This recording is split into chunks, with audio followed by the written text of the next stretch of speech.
السلام عليكم ورحمة الله وبركاته. أهلا بيكم في يوم جديد من أيام طباخة مصرية. النهاردة إن شاء الله هنتعرف مع بعض على مشترياتنا النهاردة من السوق بالأسعار، وكمان معانا شوية أفكار ووصفات حلوة جدا هتعجبكم بإذن الله. تابعوا معايا الفيديو وإن شاء الله تستفادوا من أفكارنا ووصفاتنا النهاردة. جبت اول حاجه العنب الفرط زي ما احنا متعودين. انا بحب اجيب العنب الفرط ما شاء الله مفهوش ولا واحده بايظه، كله زي الفل. جبت الاتنين كيلو ب25 جنيه. وجبت كمان البلح الاصفر. البلح بسم الله ما شاء الله سعره ابتدى ينزل خالص، فبما ان الحاجة موجودة في موسمها وسعرها حنين بجيب منها بكمية كويسة. انا جبت البلح الاصفر الاتنين كيلو، الكيلو جبته ب10 جنيه، جبت الاتنين كيلو ب20 جنيه. وجبت كمان البلح الاسمر ده برضو جبته الكيلو منه ب10 جنيه. يعني في ناس بتبيعه ب20 جنيه وفي ناس بتبيعه ب15 جنيه، بس انا لقيت واحده كده على جنب بتبيعه ب10 جنيه. فخدتهم منها، دول كانوا اخر شويه معاها يعني، فقلت لها ب10، قالت لي ماشي خديهم. جبت كمان التفاح، يعني لقيت التفاح الصغير ده، التفاح سعره عالي، بس بنتي ما بتاكلش كل الفواكه، ما بتاكلش غير التفاح يعني، عشان كده جبت لها كيلو تفاح. الكيلو ده التفاح الصغير ده الكيلو ب40 جنيه، فجبت منه كيلو يعني الى حد ما معقول، بس سعره يعني ما شاء الله اعلى حاجه في الفواكه اللي انا جبتها كلها. بس مش مشكله، بالف هنا وشفا يا رب الكل اللي ياكل. جبت كمان الشطه والفلفل، جبته الكيلو على بعضه ب15 جنيه. بعد ما مشيت شويه لقيت حد بيبيعه ب12 جنيه، بس خلاص كنت انا جبت وكده فمرضتش اجيب تاني. جبت كمان الليمون الكيلو وربع ب10 جنيه، جبت كيلو وربع علشان اخليله معاكم ليمون معصفر وكده علشان رمضان بقى، كل عام وانتم بخير. جبت كمان البطاطا بقى بحب ادخلها في المعجنات بتاعه المدارس وكده، علشان كده جبت منها كمية حلوة.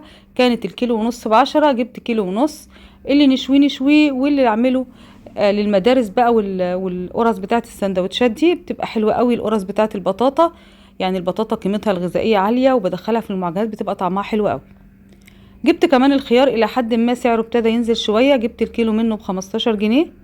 وجبت كمان الليمون ده، لقيته بيقول ال3 كيلو ب10 من الليمون الصغير ده، فجبت كيلو ونص منه من الليمون الصغير ده كده ب5 جنيه. ال3 كيلو ب10 او على ما اعتقد 3 كيلو ب10. الليمون ده بقى انا هفرزه علشان اللحوم وكده والفراخ، بحطه على الفراخ وكده، يعني هي طرية وفيها مية اكتر من الليمون الكبير، بس انا هفرزه علشان انا فرزته معاكم قبل كده، بيبقى حلو قوي ما بيطلع من الفريزر بينزل مية اكتر، بحطه في تنظيف الفراخ والحاجات دي. جبت كمان الطماطم، يعني الطماطم مش عارفة هتروح بينا فين، ربنا يرحمنا يا رب. جبت الكيلو منها ب25 جنيه، جبت كيلو واحد بس، واحنا مفرزين طبعا مع بعض طماطم، فخليت الكيلو ده للسلطة. ولقيت الكوسة الكبيرة دي، الكوسة منها الكيلو ب15 جنيه، فجبت كيلو كوسة. يعني بصوا بقى، بتكتر البيض على الفطار الصبح لو حابة تعملي اومليت كده وبشرتي معاه كوساية. هعمل معاكم ان شاء الله وصفات وافكار للفطار حلوة جدا وموفرة.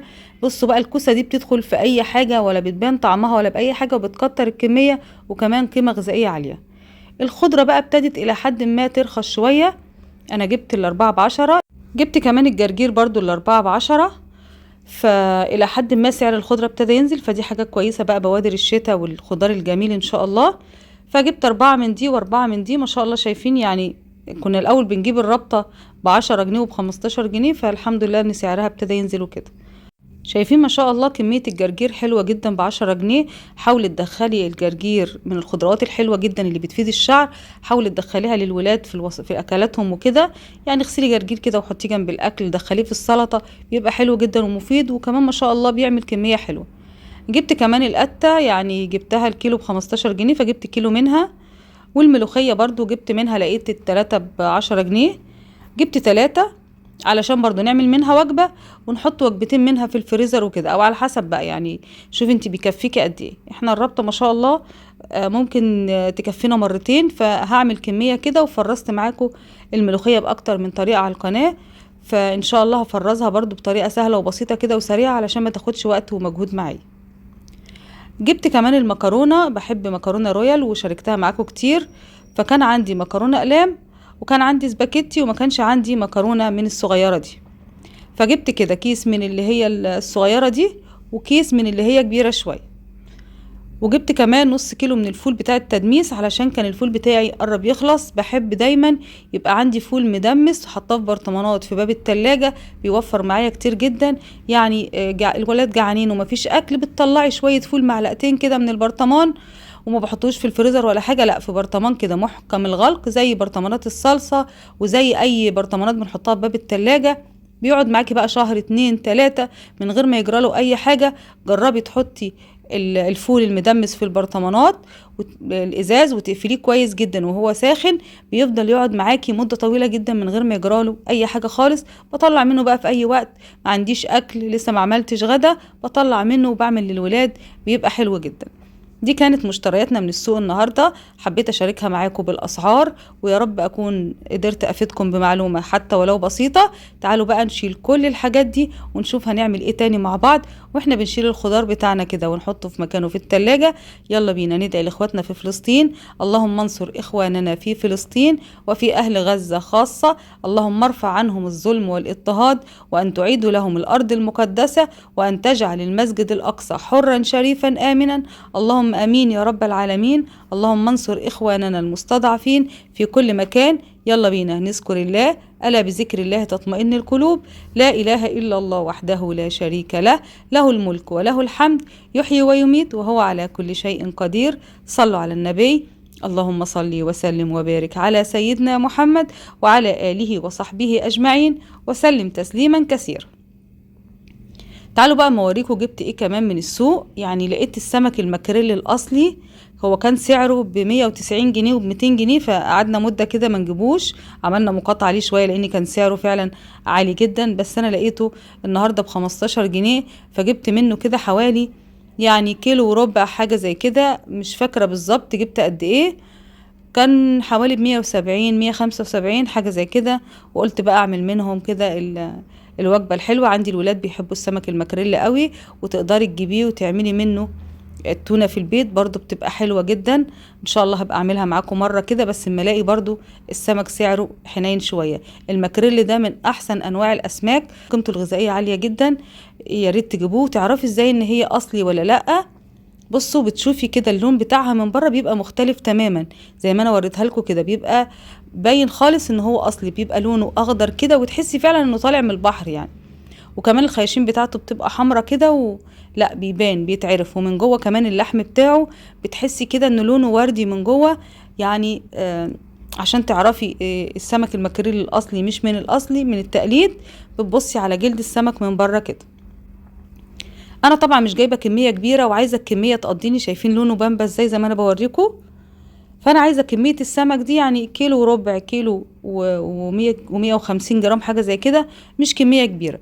فانا عشان اخلي الكميه تقضي معايا وتقضي الولاد وكده، هعملها بقى طاجن كده في صينيه، وان شاء الله هنعملها بطريقه حلوه جدا هتعجبكم.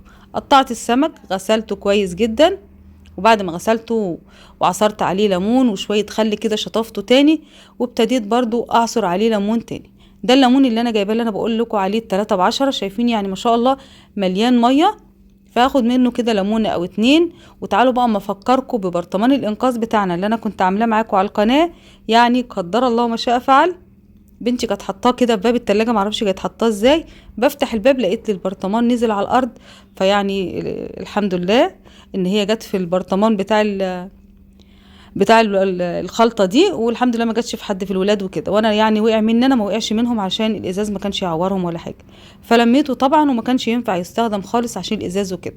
فقلت بقى بما ان البرطمان اتكسر وملناش نصيب نبقى يعني نخلص على طول، فقلت مش مشكلة نجيب كده برضو قرنين فلفل وشوية توم وشوية عصير ليمون وشوية خل وشوية بهارات بقى، ملح وكمون وفلفل اسود صغيرين وكزبرة. يعني انا بحب احط رشة كده من الفلفل الاسود، وحطيت كمان رشة برضو من الزنجبيل، بيخلي برضو التتبيلة بتبقى حلوة قوي.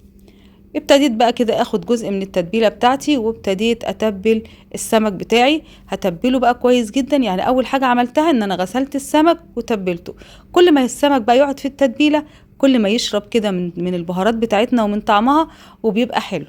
فانا هحطه في التلاجة، انا هعمله النهارده. طيب لو انت جبتي سمك ماكريل ومش عايزه تعمليه في نفس اليوم، بصي اغسليه وتبليه وجهزيه، واوعي تحطيه في الفريزر تاني، لا حطيه في التلاجة بيقعد معاكي يوم 2 3 4 من غير ما يجراله اي حاجة، طالما انت قافلاه كويس، يعني حاطاه في حاجة مغلقة وحطاه في التلاجة، متأكدة من التبريد بتاع التلاجة، ما بيجرالوش اي حاجة خالص، يقعد معاكي حتى لو اسبوع في التلاجة كده على الرف بتاع التلاجة من غير ما يجراله اي حاجة خالص. فانا سبت بقى السمك كده، حطيته في التلاجة وسبته كده يقعد مع التتبيلة شوية.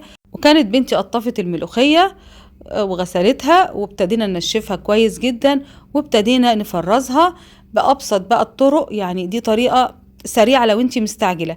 لو انتي رايقة بقى وعندك وقت، اخرطيها كده بالمخرطة، وان شاء الله برضو هعملها معاكم في مرة كده، وهنعملها برضو بطريقة حلوة جدا هتعجبكم بإذن الله. بس دي طريقة سريعة عشان انا جاية من السوق بقى مرهقة، ولسه في غدا وحاجات وشغل كتير، فحبيت اعملها كده على السريع.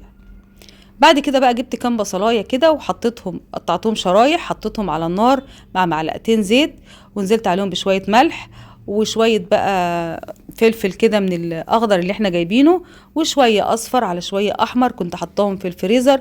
طلعت منهم كده وابتديت اشوح البصل مع الخضار بتاعنا. عندك جزر حطي، انا برضو كان عندي شويه كده في الفريزر طلعت منهم شويه.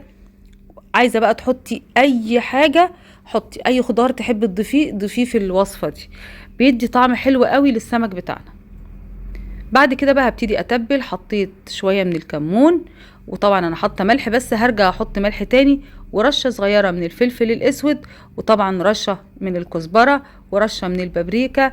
البهارات برضو اختيارية، سهلي على نفسك، اللي موجود ضيفيه واللي مش موجود استغني عنه، مفيش اي مشكلة. الاكل من ايدك طالما عاملاه بحب لولادك هيطلع طعمه حلو جدا بإذن الله، وهيعجبهم ويدخل قلبهم اكتر ما هيدخل معدتهم بإذن الله. فانا بقى خلطت كل المكونات بتاعتي دي، وكنت مطلعة كوسة. المفروض كنت احط الكوسة الاول، بس انا نسيت احط الكوسه. بعد ما حطيت السمك افتكرت الكوسه، فقلت خلاص مش مشكله، بعد ما اضيف السمك هجيب الكوسه وهقطعها. يعني المفروض الكوسه الاول تتحط كده وتتقلب تقليبه مع الخضار بتاعنا، وبعد كده اضيف السمك على الوش. بسيبه بقى كده السمك بتاعنا مع الكوسه. الكوسه بتضاعف الكميه، وخضار مفيد جدا، وطعمه بيبقى مش قادره اقول لكم، الكوسه بتبقى شاربه من طعم السمك، وبيبقى طعمها حلو جدا. جربوها هتعجب الولاد. وبرضو لو ما بتحبيش الكوسة او مش موجودة عندك، تقدري تستبدليها ببطاطساية، بس بما ان البطاطس سعرها ما شاء الله عالي، فقلنا نستبدلها كده بخضار حلو برضو ومفيد، وهيبقى طعمه حلو. انا حطيتها على النار وحطيت لها نص كوباية من المية، واول ما السمك استوى معايا والخضار استوى معايا حطيتها تحت الشواية. وتقدري تحطيها في الفرن من الاول، بس انا قلت لا، يعني عشان اوفر في الغاز، بما اني مش هشغل غاز، مش هشغل اي حاجة في الفرن، فقلت خلاص يعني اسويها على البوتاجاز من فوق وحطيتها على الشواية. وده شكل الاكل بتاعنا بعد ما خلص. اللهم اطعم كل جائع على وجه الأرض، اللهم أمين يا رب العالمين. وبكده يومنا النهاردة يكون خلص، وأفكارنا ووصفاتنا أتمنى أن هي تكون عجبتكم، وأشوفكم إن شاء الله في يوم جديد من أيام طباخة مصرية. وأستودعكم الله الذي لا تضيع ودائعه، والسلام عليكم ورحمة الله وبركاته.